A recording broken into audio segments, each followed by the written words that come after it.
Puji Tuhan, selamat pagi dan salam sejahtera di dalam kasih Tuhan kita Yesus Kristus.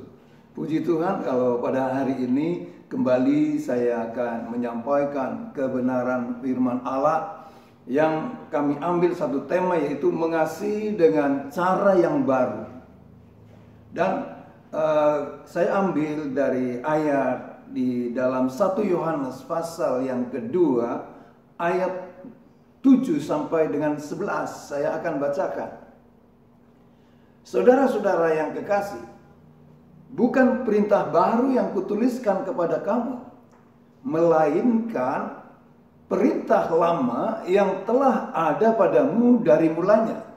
Perintah lama itu ialah firman yang telah kamu dengar. Janganlah kamu berhutang apa-apa kepada siapapun juga, tetapi hendaklah kamu saling mengasihi. Sebab barang siapa mengasihi sesamanya manusia, ia sudah memenuhi hukum Taurat. Karena firman, jangan berzina, jangan membunuh, jangan mencuri, jangan mengingini, dan firman lain manapun juga sudah tersimpul dalam firman ini, yaitu kasihilah sesamamu manusia seperti dirimu sendiri. Kasih tidak berbuat jahat terhadap sesama manusia. Karena itu kasih adalah kegenapan hukum Taurat. Hal ini harus kamu lakukan karena kamu mengetahui keadaan waktu sekarang, yaitu bahwa saatnya telah tiba bagi kamu untuk bangun dari tidur. Sebab sekarang keselamatan sudah lebih dekat bagi kita daripada waktu kita menjadi percaya. Saudara-saudara, kita telah membaca ayat-ayat firman Allah, dan apa yang telah tersimpul di dalamnya, yaitu pertama, saling mengasihi adalah salah satu perintah terpenting untuk kita dari Yesus Kristus di dalam Yohanes 13 ayat yang ke-34. Saudara-saudara, supaya di dalam hal inilah kita akan melihat ungkapan-ungkapan daripada firman Allah. Yang kedua, kasih Kristen bukanlah emosi sentimental yang diangkat. Beberapa orang Kristen mungkin mencoba mengasihi dengan cara yang dibuat-buat agar mereka dapat bergaul dengan orang-orang tertentu. Namun sesungguhnya kasih Kristen berkaitan dengan melakukan kehendak Allah. Kita benar-benar mengasihi orang-orang lain karena kita taat kepada Allah. Saudara-saudara, ketaatan kepada Yesus Kristus dibuktikan oleh orang-orang yang telah hidup baru dengan bersikap saling mengasihinya. Pertanyaannya, bagaimana kita dapat mengasihi seperti Kristus? Saudara-saudara, sifat-sifat baru yang penting untuk mengasihi kita akan melihat di dalam hal ini ungkapan-ungkapan daripada ayat-ayat firman Allah. Pertama, penekanan pada sikap saling mengasihi adalah sesuatu yang baru dan diutamakan dalam komunitas Kristen. Mengapa diutamakan? Karena kasih merupakan kegenapan hukum Taurat. Kita akan membaca di dalam Roma 13 ayat yang ke-8. Janganlah kamu berhutang apa-apa kepada siapapun juga, tetapi hendaklah kamu saling mengasihi. Sebab barang siapa mengasihi sesamanya manusia, ia sudah memenuhi hukum Taurat. Ayat yang ke-9.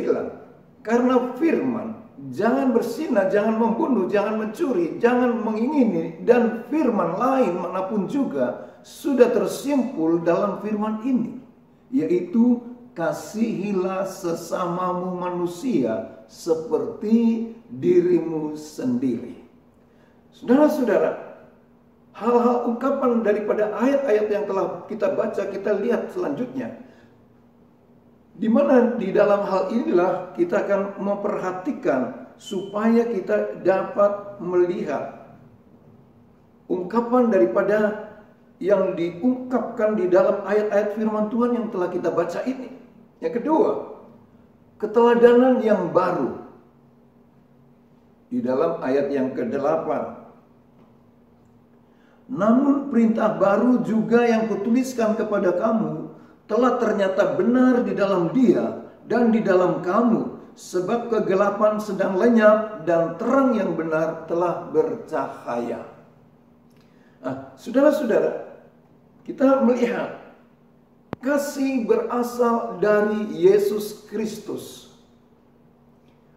Ia adalah teladan untuk mengasihi orang-orang berdosa dan menyelamatkan mereka. Kasihnya meliputi kehidupan dan karya-karyanya di bumi. Ia tidak berdosa dan membenci segala dosa serta ketidaktaatan. Tetapi ia tidak membenci orang-orang berdosa. Ia mengasihi dan tetap mengasihi mereka. Kematian dan kebangkitannya telah memberi kemenangan. Nah, ini saudara-saudara hal-hal yang diungkapkan oleh firman Allah. Hati kita diwadahi dan dipenuhi dengan kasih. Kasih yang diberikan kepada para pengikutnya. Kita diperintahkan untuk mewujud nyatakan kasih itu di dalam hidup kita dan di dalam komunitas dunia yang luas. Kemudian kita diperintahkan untuk mengikuti apapun yang telah diperbuatnya mengasihi dalam kehidupan pelayanan dan ajaran-ajarannya hingga pengorbanannya disalib. Ia telah menunjukkan roh kasih, yaitu kasih agape.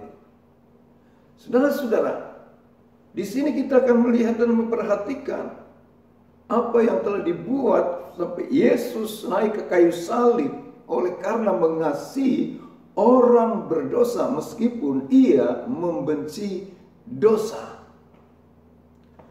Kemudian kita melihat, kita diperintahkan hal-hal yang terjadi dan apapun yang diperbuatnya mengasihi dalam kehidupan kita ini. Supaya ajaran-ajarannya hingga pengorbanannya disalib, ia telah menunjukkan roh kasih. Nah, di sini saudara-saudara, hal-hal yang kita memperhatikan bagaimana kasih daripada Allah yang begitu besar kepada manusia, kepada dunia ini, yaitu kasih daripada Allah, yaitu kasih agape. Yang ketiga, kita akan memperhatikan pengalaman yang baru. Ayat 9 sampai 11 bacaan kita tadi saya ulang baca. Barang siapa berkata bahwa ia berada dalam terang, tetapi ia membenci saudaranya, ia berada di dalam kegelapan sampai sekarang.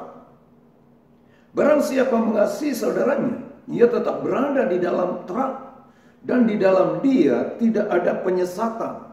Ayat 11. Tetapi barang siapa membenci saudaranya, ia berada di dalam kegelapan dan hidup di dalam kegelapan. Ia tidak tahu kemana ia pergi, karena kegelapan itu telah membutakan matanya. Saudara-saudara, perbedaan antara terang dan kegelapan. Orang-orang percaya yang hidup di dalam terang telah bersekutu dengan Allah dan dengan sesama anggota tubuh Kristus. Kita tidak mungkin bersekutu dengan Allah jikalau pada saat yang sama kita berada di luar persekutuan dengan orang-orang Kristen lainnya. Saudara-saudara, bagaimana tentang Rasul Paulus yang berdoa supaya kita bertumbuh dalam pengetahuan dan pengertian? Filipi 1 ayat 9 sampai dengan 10.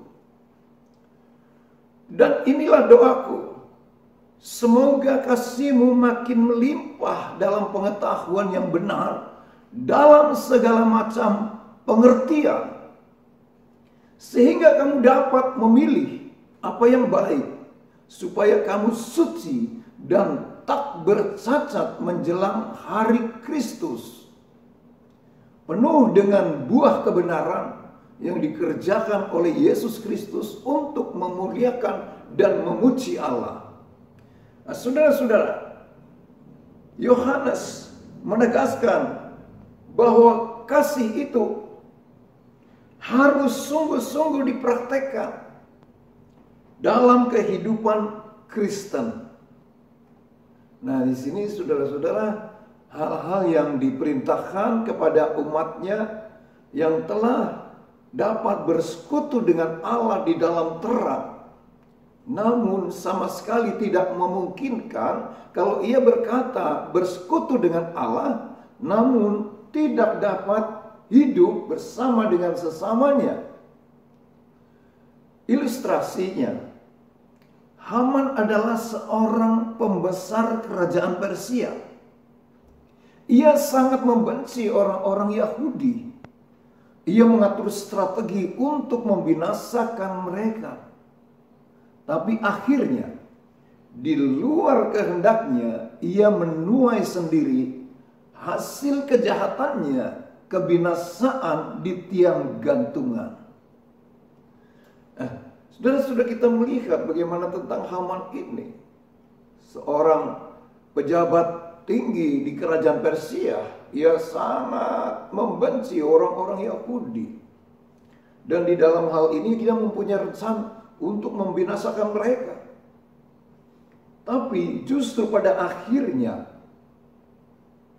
di luar kehendaknya, ia menuai sendiri hasil kejahatannya. Kebinasaan di tiang gantungan. Nah, di sini saudara-saudara, kita akan melihat kasih dan kegelapan adalah dua sisi yang saling bertentangan. Orang-orang Kristen harus saling mengasihi. Dengan demikian, kebencian tidak boleh ada di dalam persekutuan mereka. Saudara-saudara, kita melihat hal-hal yang diungkapkan melalui bagaimana cara mengasihi kepada sesama kita dengan dasar kita telah memiliki kasih daripada Allah yang ada di dalam kehidupan kita atau hati kita. Pada akhirnya kita akan melihat kesimpulannya. Pertama, kasih merupakan acuan utama untuk keluarga Kristen. Ya, jadi kita perhatikan bagaimana tentang kasih merupakan acuan utama untuk keluarga Kristen. Yang kedua, perintah untuk saling mengasihi memiliki dasar yang kuat. Sebab kita telah memiliki kasih itu ketika kita percaya kepada Yesus Kristus. Sekarang kasih itu harus diwujud nyatakan di dalam kehidupan sehari-hari. Nah, saudara-saudara, supaya hal inilah kita akan melihat dan memperhatikan satu perintah daripada Tuhan dalam kehidupan kita. Yang ketiga, Yesus Kristus telah memberi kita keteladanan untuk diikuti, mengasihi. Tadi kita telah membaca di dalam Yohanes 13 ayat 34. Dan di dalam hal inilah kita akan memperhatikan kembali. Aku memberikan perintah baru kepada kamu, yaitu supaya kamu saling mengasihi. Sama seperti aku telah mengasihi kamu, demikian pula kamu harus saling mengasihi. Inilah perintahku, yaitu supaya kamu saling mengasihi seperti aku telah mengasihi kamu. Hal inilah saudara-saudara supaya kita dapat memperhatikan dengan baik ungkapan-ungkapan daripada Tuhan Yesus Kristus supaya kita saling mengasihi. Merupakan satu perintah baru di dalam kehidupan kita. Yang ketiga, Yesus Kristus telah memberi kita keteladanan untuk diikuti mengasihi.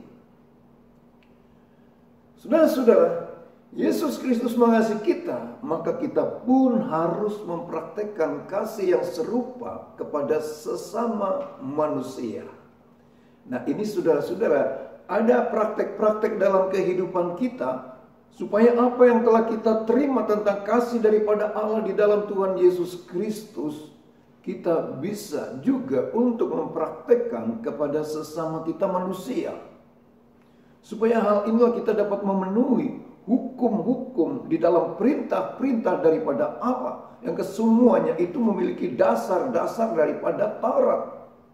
Nah, ini saudara-saudara, supaya di dalam kehidupan kita mempunyai satu kekuatan untuk dapat melaksanakan tentang kehidupan yang saling mengasihi.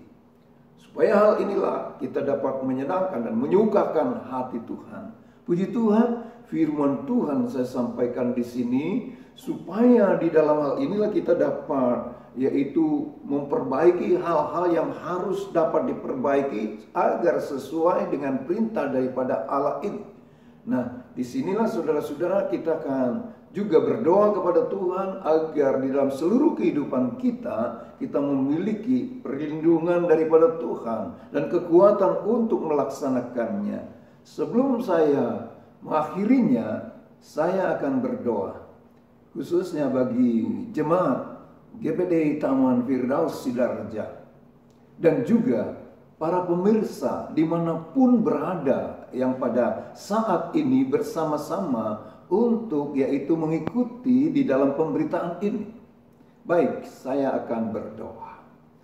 Bapa di dalam sorga, di dalam nama Tuhan Yesus Kristus, saat ini Tuhan kami naikkan ucapan syukur dan terima kasih. Berkat kemurahan dan anugerah daripada Tuhan dalam kehidupan kami. Sehingga kami berada dalam keadaan baik. Dan Engkau telah memberikan yaitu kesehatan, kekuatan supaya kami dapat bekerja. Supaya kami dapat melaksanakan aktivitas kami semua sehari-hari. Dan pada saat ini kami berdoa Tuhan bagi jemaat GPD Taman Firdaus, agar di dalam seluruh kehidupannya, baik pribadi maupun tiap-tiap keluarga, ada dalam pemeliharaan daripada Tuhan, ada di dalam naungan dan perlindungan daripada Tuhan, dijauhkan dari segala macam mara bahaya, dijauhkan dari segala macam sakit penyakit, dan Tuhan Engkau memberikan kesempatan-kesempatan yang terbaik untuk melaksanakan firman-Mu. Terima kasih Bapa di dalam surga, dan kami berdoa juga Tuhan bagi saudara-saudara kami dimanapun berada, para pemirsa yang pada saat ini bersama-sama dengan kami berdoa. Tuhan, Engkau juga memelihara mereka yang telah menyerahkan seluruh kehidupannya dalam kasih daripada Allah di dalam Tuhan Yesus Kristus. Engkau membimbing, menuntun dengan hikmat daripada Allah dalam pengajaran-pengajaran firman-Mu. Terima kasih Bapa di dalam surga, terima kasih. Biarlah mereka semua juga memuliakan Tuhan. Saat ini Tuhan, apabila ada saudara-saudara kami yang dalam keadaan sakit, bilur-bilur daripada Yesus Kristus telah menyembuhkannya. Di dalam nama Tuhan Yesus Kristus, kuasa Allah yang tidak pernah berubah dulu, sekarang, bahkan sampai selama-lamanya, memberikan kesembuhan. Dan yang menghadapi bermacam-macam masalah dalam kehidupannya belum teratasi, Tuhan Engkau memberikan jalan keluar dan memberikan kekuatan untuk dapat menanggungnya. Terima kasih Bapa di dalam surga, terima kasih. Biarlah nama Tuhan saja ditinggikan dan diagungkan di dalam seluruh kehidupan umat Tuhan, dimanapun mereka semua berada. Terima kasih Bapa di dalam surga. Kami mengalaskan doa kami di dalam berkat nama Tuhan Yesus Kristus. Haleluya. Amin.